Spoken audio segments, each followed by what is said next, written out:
Bismillahirrahmanirrahim. Dear student, welcome my Advanced Accounting Part 1, Chapter 7, Third Year Accounting relating to bankruptcy and liquidation.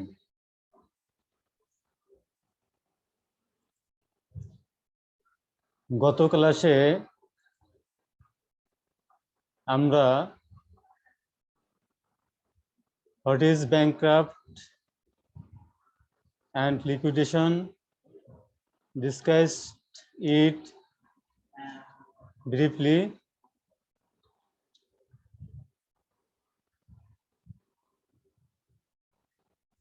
Today we also discussed this chapter accounting relating to bankruptcy of individual, partnership firms and company under the Bankruptcy Act 1997.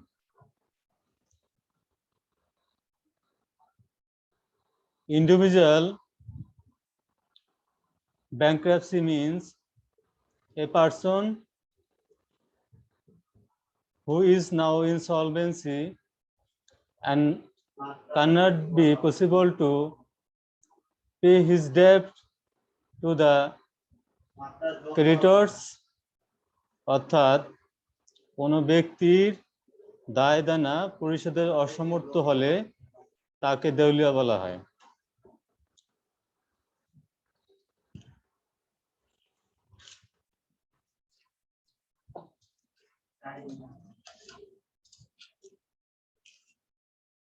দেউলিয়া আইনের উদ্দেশ্য প্রধানত দুইটি।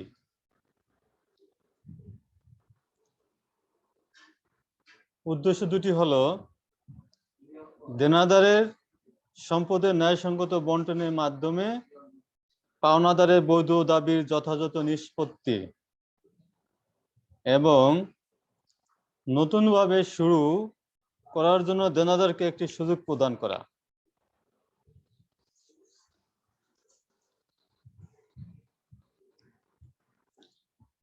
Insolvency versus bankruptcy আমরা বলেছিলাম insolvency বা অসচ্ছলতা হলো এমন একটা অবস্থা যেখান থেকে একজন individual, partnership firm or Hindu undivided family ব্যাংক্রাপসির দিকে যায়। যদি তার ইনসলভেন্সির কারণে সে তার পাওনাদারের টাকা পরিশোধ করতে না পারে, তাহলে সে নিজে কম্পিটেন্ট কোর্ট বা যথাযথ উপযুক্ত আদালতের কাছে তার ব্যাংক্রাপসির জন্য আবেদন করতে পারে, অথবা পাওনাদারগণ তাদের পাওনা আদায়ের জন্য আদালতের শরণাপন্ন হয়ে ওই দেনাদারের বিরুদ্ধে বা ইন্ডিভিজুয়াল, পার্টনারশিপ ফার্ম আর হিন্দু আনডিভাইডেড ফ্যামিলিকে দেউলিয়ত্ব ঘোষণার জন্য আদালতের কাছে আর্জি আবেদন করতে পারে। যদি পাওনাদারের সামষ্টিক পাওনার পরিমাণ 5 লাখ টাকা বা তার অধিক হয়, তাহলেই তারা আদালতের কাছে ব্যাংক্রাপসি অ্যাক্টে 1997 ওই ব্যক্তি, পার্টনারশিপ ফার্ম और হিন্দু আনডিভাইডেড ফ্যামিলিকে দেউলিয়ত্ব ঘোষণার জন্য আদালতের শরণাপন্ন হতে পারবে। আদালত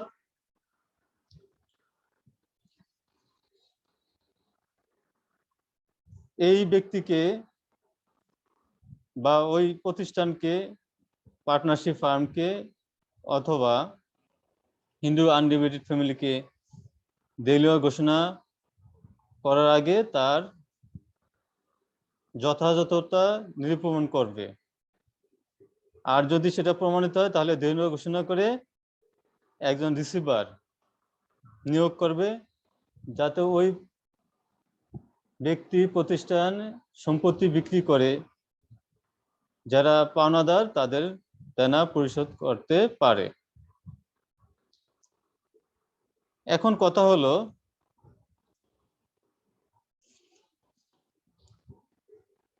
দেউলিয়া আইনে আদালত নিম্নলিখিত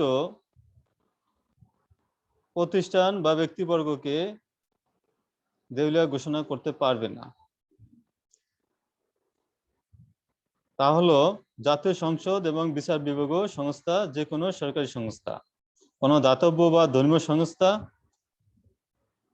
মুখ্য উদ্দেশ্য লাভ নয়, মানে লাভের উদ্দেশ্যে সকল প্রতিষ্ঠান এস্টাবলিশড হয় না বা প্রতিষ্ঠিত হয় না, এরকম বিধিবদ্ধ সংস্থা।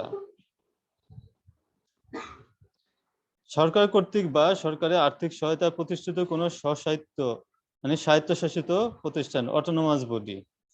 এই প্রতিষ্ঠানের বিরুদ্ধে কোনো ব্যক্তি বা পাওনাদার যদি আদালতের দ্বারস্থ হয় দেউলিয়া ঘোষণার জন্য, তাহলে আদালত দেউলিয়া আইন 1997 আন্ডারে তাদের দেউলিয়া ঘোষণা করতে পারবে না।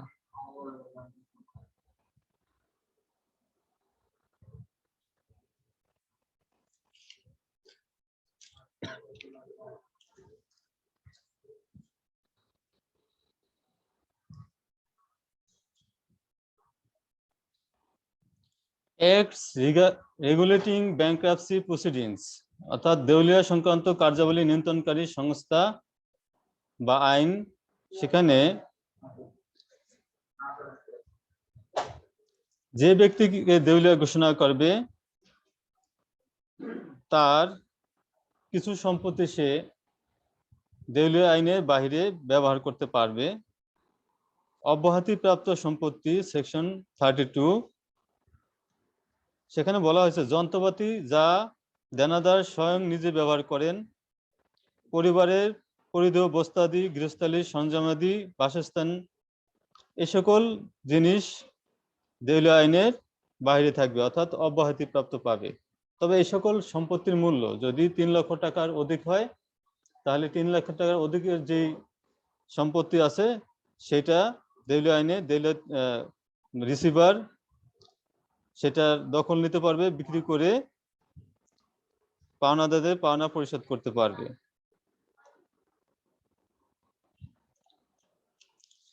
আদালত রিসিভার নিয়োগ করলে রিসিভারের পারিশ্রমিক কি হবে, ফিস, সে বিষয়ে সেকশন 66 এ বর্ণনা করা আছে।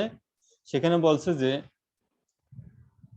প্রথম 10 লক্ষ টাকা পর্যন্ত রিসিভার 10% তার ফিস পাবেন। পরবর্তী 2 কোটি 1 লক্ষ 10 লক্ষ 1,000 হতে 2 কোটি পর্যন্ত সে 15% রিসিভার সার্ভিস চার্জ পাবেন। পরবর্তী 2 কোটি 1 টাকা হতে ঊর্ধ্বে টাকার জন্য রিসিভার 1% সার্ভিস চার্জ পাবেন। রিসিভার যদি কোনো বন্ধকি সম্পত্তি বিক্রি করে, তাহলে ওই বন্ধকি সম্পত্তির বিক্রির টাকার উপরে সে 4% রিসিভার সার্ভিস চার্জ পাবেন। এবং উক্ত সম্পত্তি বিক্রি করার জন্য যত ধরনের আনুষঙ্গিক খরচ আছে সেই খরচ ওই সম্পত্তি বিক্রির টাকা থেকে দায় মেটাবেন। অবশিষ্ট টাকা পাওনাদারদের পরিশোধের জন্য নিয়োগ করতে পারবেন। এখন আসি দেনাদারদের অগ্রাধিকার নির্ধারণ। কিভাবে কোন দেনাদার, অর্থাৎ ব্যাংক্রাপসি, ইন্ডিভিজুয়াল, পার্টনারশিপ, ফার্ম আর হিন্দু আনডিভাইডেড ফ্যামিলির থেকে যে টাকাগুলি আদায় হবে সেই টাকাটা অগ্রাধিকার ভিত্তিতে কাদের কি পরিমাণ কিভাবে পরিশোধ করতে হবে। এখানে আরেকটা কথা বলে রাখা ভালো,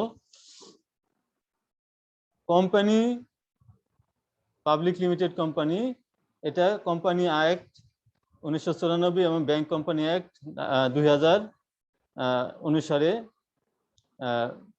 পরিচালিত হবে। দেউলিয়া আইনে এটা পরিচালিত হবে না, অর্থাৎ দেউলিয়া আইনে কোম্পানির বিরুদ্ধে কোনো মামলা এখানে কার্যকরী হবে না। অগ্রাধিকার নির্ধারণ সেকশন 75, এখানে 4 ধরনের পেমেন্টস ভাগ করা আছে। আনসিকিউরড ক্রেডিটর্স জামানতবিহীন পাওনাদার, ফুলি সিকিউরড ক্রেডিটর্স পূর্ণ জামানতযুক্ত পাওনাদার, পার্টলি সিকিউরড ক্রেডিটর্স আংশিক জামানতযুক্ত পাওনাদার, preferential creditors or creditors payable in full অর্থাৎ অগ্রাধিকারযুক্ত পাওনাদার। এখন আসি এ বিষয়ে আমাদের করণীয়।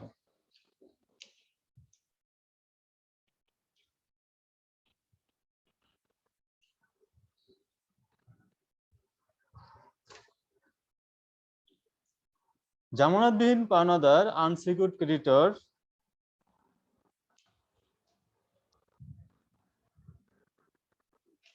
তার আগে আমাদের প্রিফারেন্সিয়াল ক্রেডিটর এটা একটু আমরা দেখে নিই। পাওনাদার থেকে যে পরিমাণ টাকা রিসিভার আদায় করবে অর্থাৎ তার স্থাবর অস্থাবর সম্পত্তি বিক্রি করে বা অন্যান্য যেখান থেকে তার সম্পদ আছে যেগুলো নিয়ে এখতিয়ার আছে রিসিভারের জিম্মায় এটা নেওয়ার জন্য, সেই সম্পত্তিগুলি থেকে যে টাকা আদায় হবে সেখান থেকে প্রথমে প্রিফারেন্সিয়াল ক্রেডিটরসদেরকে এটা পেমেন্ট করতে হবে। প্রিফারেন্সিয়াল ক্রেডিটরস বলতে এখানকে সরকারি করকে বোঝায় এক। আর দ্বিতীয় হলো কোম্পানিতে যদি কোনো যে তারিখে দেউলিয়া ঘোষণার জন্য আবেদন করা হবে, হয় সে ব্যক্তিগতভাবে দেনাদার বা ওই ব্যক্তি নিজেও দেউলিয়ার জন্য আবেদন করতে পারে অথবা পাওনাদার আদালতে আর্জি পেশ করতে পারে।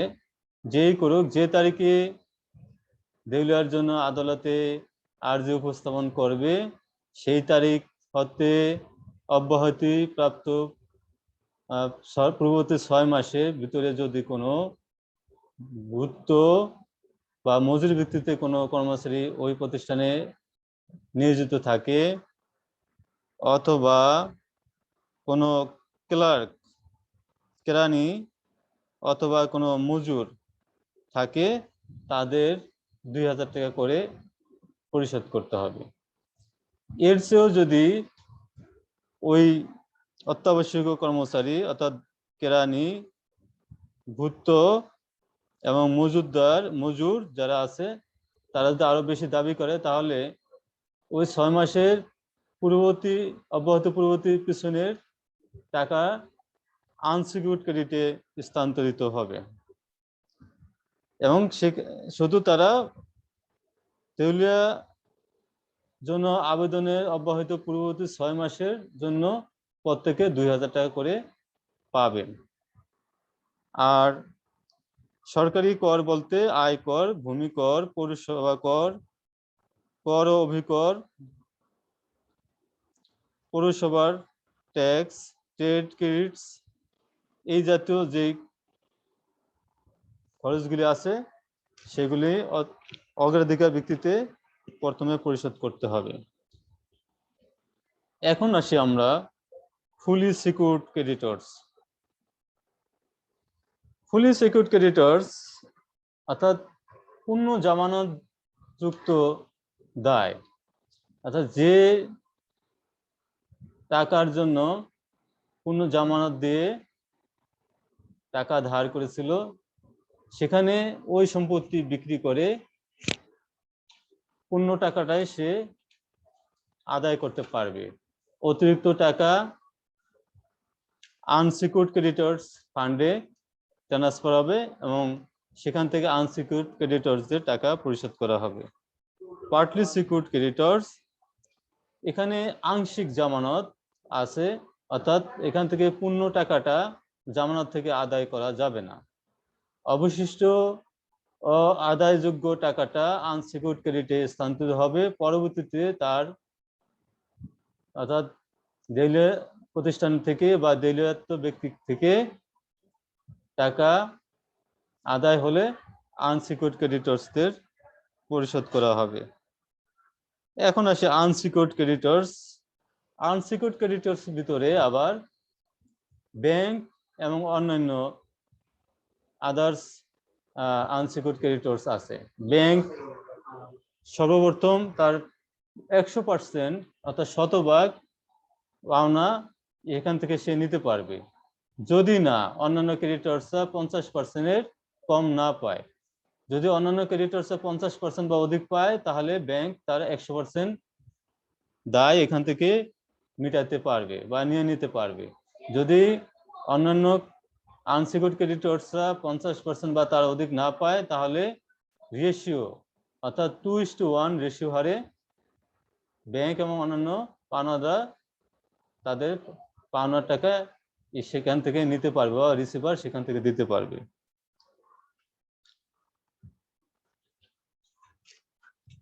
এখন আমরা একটা উদাহরণের মাধ্যমে দেখি কিভাবে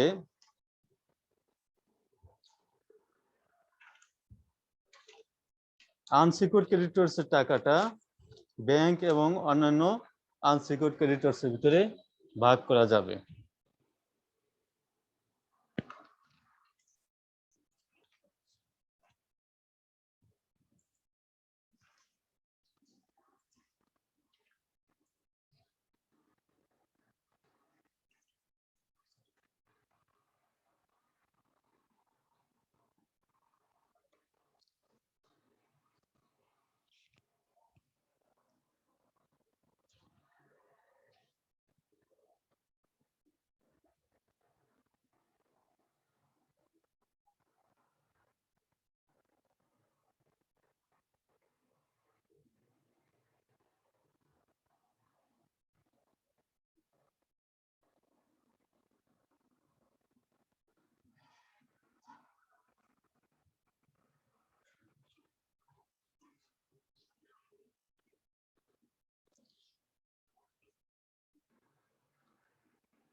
একটি কেস এরকম আছে, কেস 1, ব্যাংকের দেনা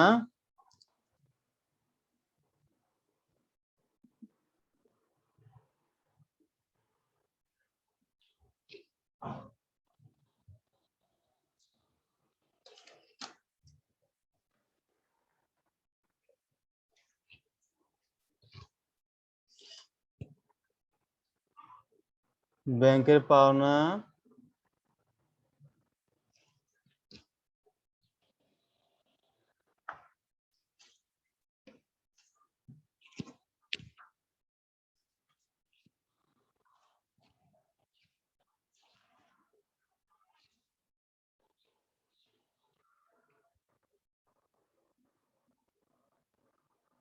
৳৮১,০০০ টাকা।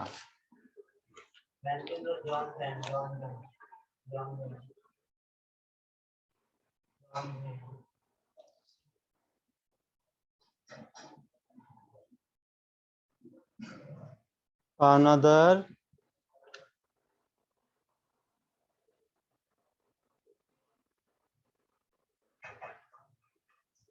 পাবে ৳৬,৬১,০০০ টাকা।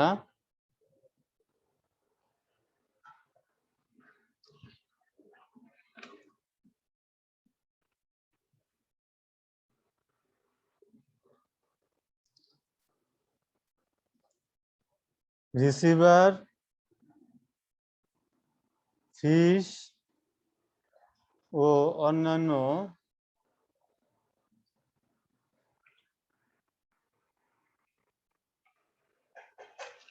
অগ্রাধিকার পাওনা পরিশোধ করার পর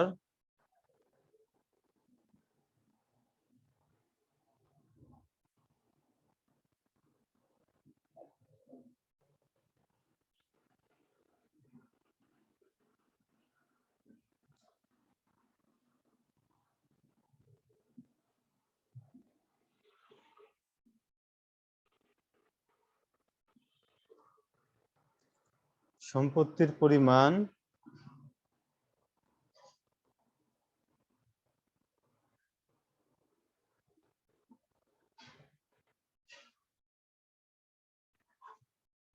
টাকা 2,33,000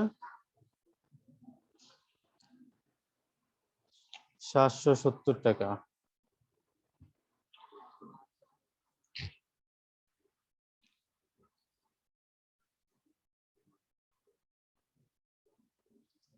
এখন আমরা দেখব যে ব্যাংকে যদি 100% দেই তাহলে অন্যান্য পাওনাদার 50% বা তার অধিক পায় কিনা। যদি না পায় তাহলে রেশিও অনুযায়ী আমরা এই টাকাটা কিভাবে বন্টন করব। তাহলে সম্পত্তির মূল্য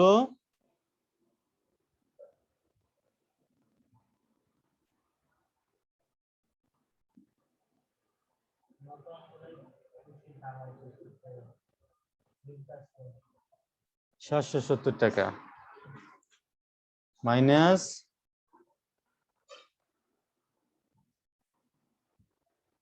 ব্যাংকের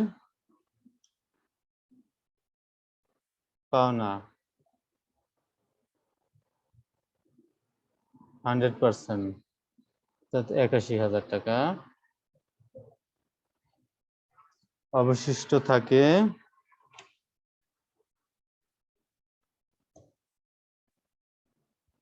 1,52,770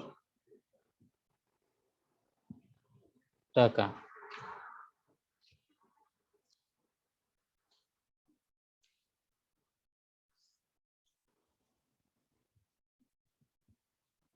অন্যান্য জামানতবিহীন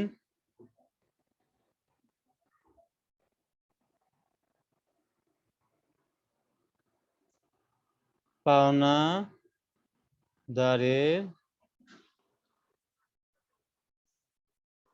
প্রাপ্ত শতকরা হার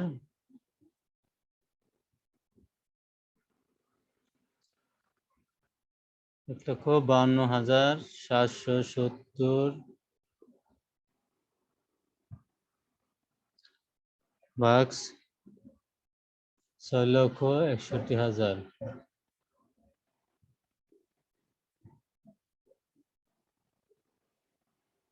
সমান 23.11% প্রায়। অর্থাৎ অন্যান্য জামানতবিহীন পাওনাদার তার পাওনা ব্যাংকের দায় পরিশোধ করে পাচ্ছে 23.11%, 23.11%, অর্থাৎ 50%-এর কম। তাহলে এখানে ব্যাংকে 100% তার পাওনা পরিশোধ করা যাবে না আগে। অর্থাৎ এক্ষেত্রে আমাদের রেশিও অনুপাতে এই সম্পত্তির টাকাটা পাওনাদারের ভিতরে মানে আনসেকিউরড ক্রেডিটরসের ভিতরে বন্টন করতে হবে। তাহলে রেশিও অনুপাতে তাহলে আমরা দেখবো যে কে কত পায়।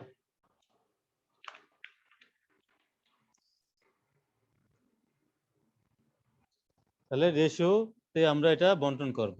তাহলে এখানে ব্যাংকে আগেই 100% পাওনা পরিশোধ করা যাবে না। তাহলে ব্যাংক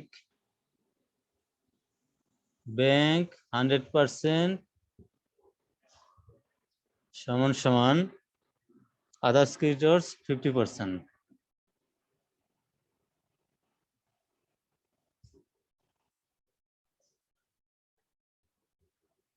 ব্যাংক 100% সমান সমান 81,000 টাকা,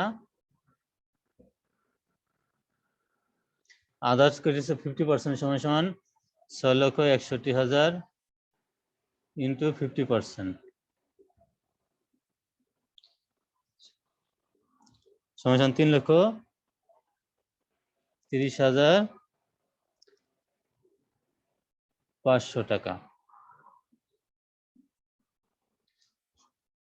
বা 81,000 সমান সমান 3,30,500।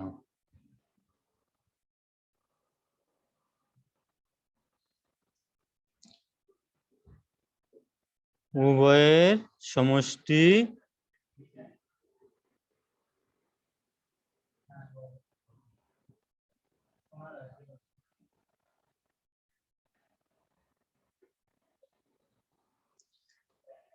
4,11,500 টাকা।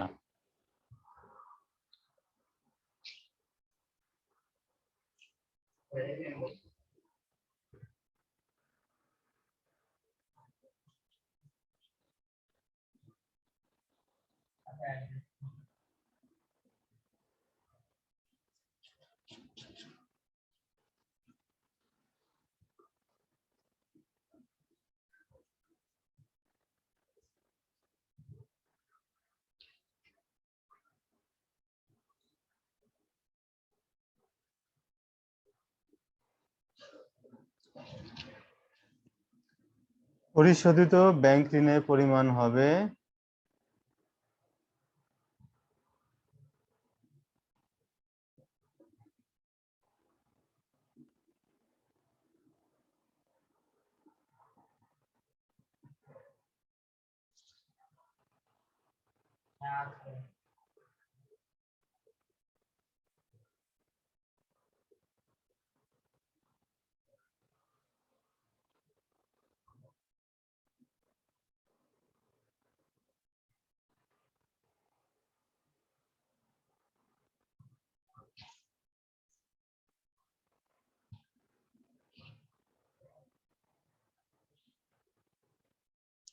$৪৬,০১৫ টাকা।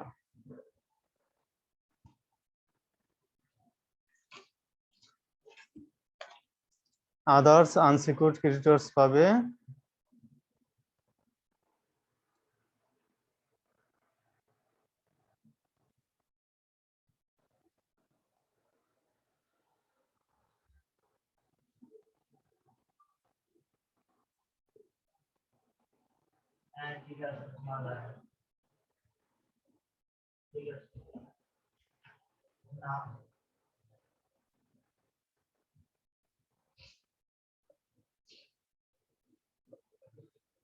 $১,৮৭,৭৫৫ টাকা অ্যাপ্রক্সিমেটলি।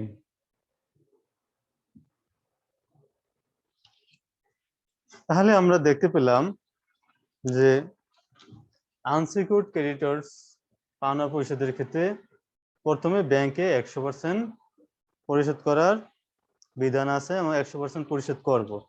পরিশোধ করার পরে যারা বাকি আছে তাদের দেখবো যে তারা 50% বা অধিক পায় কিনা। যদি 50% বা অধিক পায় তাহলে ব্যাংকে আমরা 100% পরিশোধ করব।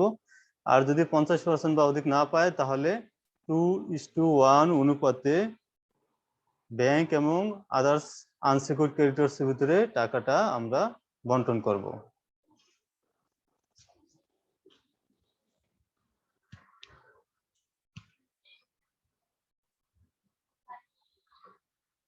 তাহলে আমরা এটা বুঝতে পারলাম যে preferential creditors, partly preferential creditors, fully secured creditors and unsecured creditors. Fully secured creditors অর্থাৎ যেখানে পূর্ণ মাত্রায় জামানত দিয়ে লোন নেওয়া হয়েছে তাদের টাকাটা জামানতের সম্পত্তি বিক্রি করে আদায় করা যাবে। আদায় করার পরে বাড়তি যে টাকাটা থাকবে সেটা আনসিকিউরড ক্রেডিটর্সদের পাওনা পরিশোধ করার জন্য আনসিকিউরড ক্রেডিটর্স ফান্ডে ট্রান্সফার করা হবে। আর পার্শিয়ালি সিকিউরড ক্রেডিটর্সের যতটুকু সম্পত্তি বন্ধকি সম্পত্তি বা মর্গেজ সম্পত্তি আছে জামানত আছে সেটা বিক্রি করে যা আদায় হবে সেটা সেখান থেকে আদায় করে বাকি টাকাটা আনসিকিউরড ক্রেডিটরে যাবে এবং পরবর্তীতে যদি অন্য কোনো খাত থেকে টাকা বা কোনো সোর্স থেকে টাকা রিসিভার কালেক্ট করে তাহলে আনসিকিউরড ক্রেডিটের ভিতরে সেটা বন্টন হবে। আর প্রিফারেন্সিয়াল ক্রেডিটর্স আমরা বলছি যে সরকারি কর। সরকারি কর বলতে সরকারের পৌরসভা কর, পয় নিষ্কাশন কর, হোল্ডিং ট্যাক্স, এই ধরনের যে খাতগুলি আছে অগ্রাধিকার সেগুলি পরিশোধ করতে হবে। মিউনিসিপ্যালিটি ট্যাক্স, পৌরসভার কর, ইউনিয়ন পরিষদের কর, এই জাতীয় দায়গুলি। কিন্তু গ্যাস বিল, বাড়ি ভাড়া এটা অগ্রাধিকার প্রিফারেন্সিয়াল ক্রেডিটরসের আওতায় আসবে না। প্রিফারেন্সিয়াল ক্রেডিটরস আরেকটা বিষয় আমরা বলছি, যদি কোনো মজুর, ক্লার্ক বা ভূত্য অর্থাৎ বাড়ি ওই প্রতিষ্ঠানের সার্ভেন্ট থাকে, যারা দেউলিয়া আবেদনের ঠিক অব্যাহতির পূর্ববর্তী 6 মাসের ভিতরে যদি ওই প্রতিষ্ঠানে থাকে তাহলে প্রত্যেকে 2000 টাকা করে পাবে। আর যদি তাদের দাবি আরো বেশি হয় তাহলে ওই 6 মাসের পূর্ববর্তী সময়ের হিসাবে সেটা আনসিকিউরড ক্রেডিটরসে যাবে। সেখান থেকে তারা রেশিও অনুপাতে বা যদি পর্যাপ্ত টাকা থাকে ব্যাংকের দায় পরিশোধ করার পরে 100%, অবশিষ্ট টাকা তারা 50% বা তার অধিক পাবে। এই হলো আমাদের মোটামুটি ক্রেডিটরসের অর্থাৎ কোন খাতে আমরা রিসিভার কর্তৃক আদায়কৃত টাকার তাকে কিভাবে দায় দেনা পরিশোধ করব তার একটা বিস্তারিত নমুনা। তাহলে আজকে আমরা মোটামুটি যে বিষয়গুলি জানলাম বা বুঝতে পারলাম তা এক নজরে আবার একটু আমরা বলি যে দেউলিয়া কি। দেউলিয়া হলো যদি কোনো ব্যক্তি, partnership firm, individual firms or Hindu undivided family, তারা যদি দেউলিয়ার জন্য আবেদন করে বা পাওনাদার কর্তৃক দেউলিয়ার জন্য আদালতে আবেদন করার পরে তারা দেউলিয়া ঘোষিত হয়, তাহলে আদালত কর্তৃক একজন রিসিভার নিয়োগ করবেন। ওই দেউলিয়ার কৃত ব্যক্তির সম্পত্তি বা অন্যান্য সম্পত্তি বিক্রি করে বা দায় দেনা পরিশোধ করে যারা উপযুক্ত পাওনাদার তাদেরকে তাদের পাওনা বুঝে দেবেন। সেই পাওনাদারের ভিতরে আমরা দেখছি 4টা ভাগ: unsecured ক্রেডিটরস, fully secured creditors, preferential creditors, partial preferential creditors. fully secured creditors কে আমরা বলছি যে এখানে পূর্ণ জামানত দেওয়া থাকে, জামানত থেকে তারা বিক্রি করে টাকা আদায় করতে পারে। যদি জামানতে অতিরিক্ত টাকা বিক্রি করার পর থাকে সেটা আনসিকিউরড ক্রেডিটরসের পাওনা পরিশোধ করার জন্য সেখানে স্থানান্তরিত হবে। তাহলে ফুলি সিকিউরড, পার্টলি সিকিউরড ক্রেডিটরস, যেখানে আংশিক জামানত থেকে টাকা আদায় হবে, অবশিষ্ট টাকা আনসিকিউরড ক্রেডিটরসে স্থানান্তরিত হবে। সেখান থেকে ব্যাংকের এবং অন্যান্য পাওনাদারের যে ভাবে বিধানে আমরা বলছি 2:1 অথবা ব্যাংকে 100% দেওয়ার পরে যদি টাকা থাকে, অবশিষ্ট টাকা অন্যান্য আনসিকিউরড ভিতরে 50% অধিক হারে পায় তাহলে তারা সেটা পাবে। আর যদি অন্যান্য পাওনাদাররা 50% বা তার অধিক না পায় তাহলে 2:1 হারে ব্যাংকের সাথে অন্যান্য পাওনাদারের পাওনা বন্টিত হবে। আজকে আমাদের সেশন এ পর্যন্তই। ধন্যবাদ সবাইকে। আগামী সেশন উপভোগ করার জন্য আহ্বান রইল। Thank you very much.